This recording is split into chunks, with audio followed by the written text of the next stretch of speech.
ওনার approval, এখন উনি যদি অ্যাপ্রুভালটা পারে, উনি কি 6 মাসের, সে নভেম্বর থেকে এই এখন পর্যন্ত 4-5-6 মাসের অডিট করে তারপরে তাকে গ্রামীণ ইউনিভার্সিটির অ্যাপ্রুভাল দেওয়া হয়েছে। তো এটার মধ্যে যদি আপনি, আবার আমি বলছি, যদি গভর্নমেন্টের কোনো ইনফ্লুয়েন্স পান আপনি বের করেন, আর দেখবেন যে এখানে প্রফেসর ইউনুস কোনো ধরনের কোনো বেনিফিট নিয়েছেন কিনা, উনি এগুলোর ওন করেন কিনা। একটা ওনার, আমার জানা মতে ওনার কোনো পার্সোনাল প্রপার্টি নেই, আমার জানা মতে ওনার কোনো ধরনের কোনো, উনি একটা গাড়িও ওন করেন না। এগুলো যারা বলছেন আমি সবাইকে ইনভাইট করবো যে আপনি যে ছড়াচ্ছেন, যারা অনলাইনে এগুলো ছড়াচ্ছেন, আপনারা ইনভেস্টিগেট করেন, ভালো মতো করে দেখেন। Thank you. নার্স নেওয়া হয়েছিল এবং ওর পরে 2009 পরে 2010 সালে আপনি যদি দেখেন গ্রামীণ ক্যালেডোনিয়ান কলেজ করা হয়েছিল। এটা এখন পর্যন্ত বাংলাদেশের বেস্ট নার্সিং কলেজ, এবং ওইখানে যারা বিদেশের থেকে সবাই, ওরা চায় যে এখানে যতগুলো নার্স বের হবে সবাইকে নিয়ে যাবে। যদি সেই সময় গ্রামীণ এমপ্লয়মেন্ট ওই নার্স এদেরকে এতদিনে বাংলাদেশ থেকে 1010 নার্স, মেডিকেল স্টাফ এবং ডাক্তার যেত, এটা বাংলাদেশের জন্য একটা ইয়ে হতো। কিন্তু সেটা আগে, আপনারা আগের গভর্নমেন্টকে ব্লেম না করে এখনকার এইটাকে ইয়ে দিচ্ছেন। ভাই, আমার একটা কোশ্চেন হচ্ছে, সাবেক রাষ্ট্রপতি আব্দুল হামিদ যে দেশ ত্যাগ করলেন, করার পরে আমরা দেখলাম যে 3 থেকে 4 জন পুলিশকে দায়িত্ব থেকে সরিয়ে দেওয়া হলো। তো কয়েকদিন ধরে গণমাধ্যমে প্রতিবেদন হচ্ছে যে রাষ্ট্রপতি যে চলে যাবেন বা যেতেন, এরকম এসবি থেকে 3 মাস আগেই ঊর্ধ্বতনকে চিঠি দেওয়া হয়েছিল উনি চলে যেতে পারেন। তো আবার বিভিন্ন গোয়েন্দা সংস্থার নাম আসছে। তো উনি কেমন করে গেলেন, এবং যে 3 থেকে 4 জন পুলিশকে অব্যাহতি দেওয়া হলো, তারা এই কাজে জড়িত কিনা বা অন্য কেউ জড়িত কিনা? এটার জন্যই তো কালকে একটা হাই পাওয়ার একটা ইনভেস্টিগেটিভ কমিটি করে দেওয়া হয়েছে।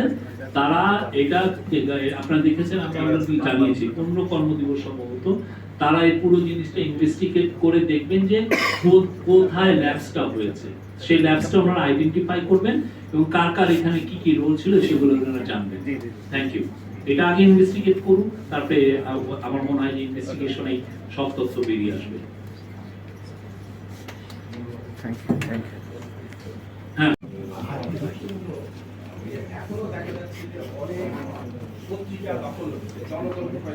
রিপোর্টটা যদি দেখেন ওখানে কিন্তু স্পষ্টভাবে আওয়ামী লীগের কথাটা বলা হয়েছে, এই যে জুলাই গণহত্যার সাথে আওয়ামী লীগের অ্যাক্টিভিস্টদের কথা, সাপোর্টারদের কথা বলা হয়েছে, এবং শেখ হাসিনার রোলটা বারবার স্পষ্ট হয়েছে।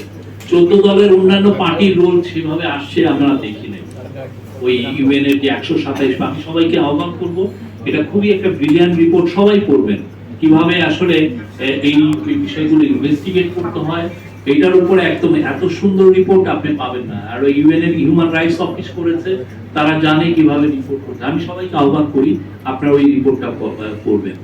আর যেটা বলছেন যে কোন পত্রিকায় দখল কি বেদখল হলো, এটা আসলে আমাদের কনসার্নের বিষয় না।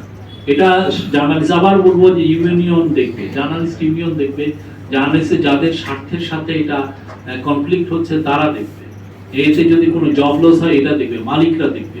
এখানে আমরা সবকিছুতে গভর্নমেন্ট আসলে ইন্টারভেন করা ঠিক না।